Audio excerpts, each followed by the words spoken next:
Hey, what's up guys? So we got some very interesting stuff to talk about today.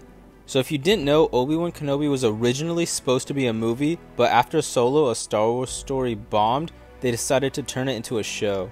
Now I know the show has some mixed reactions, some people hate it and some people like it, but there were some great moments in there regardless.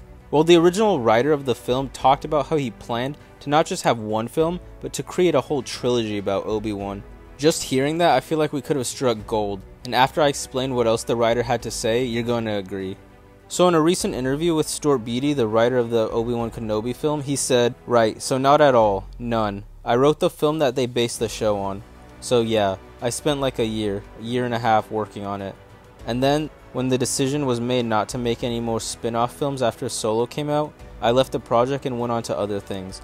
Joby came on and took my scripts and turned it from 2 hours into 6.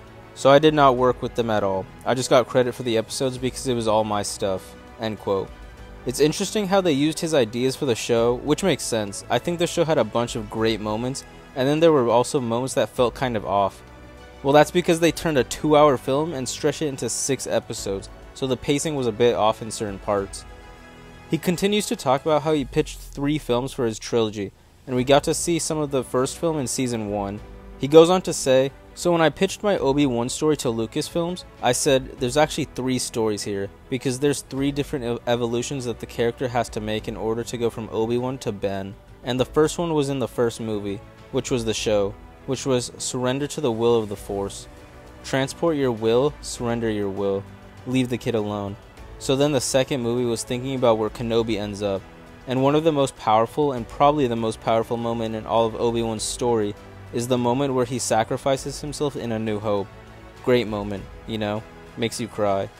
But if you stop and think about it, it's a pretty sudden thing, to just kind of go be fighting a guy, to see Luke and go, I'm gonna die. You know, that to me, that required forethought. That required pre-acceptance that this was going to happen." End quote. The article goes on and talks about Obi-Wan's journey, and how Lucasfilms and Ewan McGregor were on board for a trilogy. Ewan even teased the idea of a trilogy in an interview before the show was made.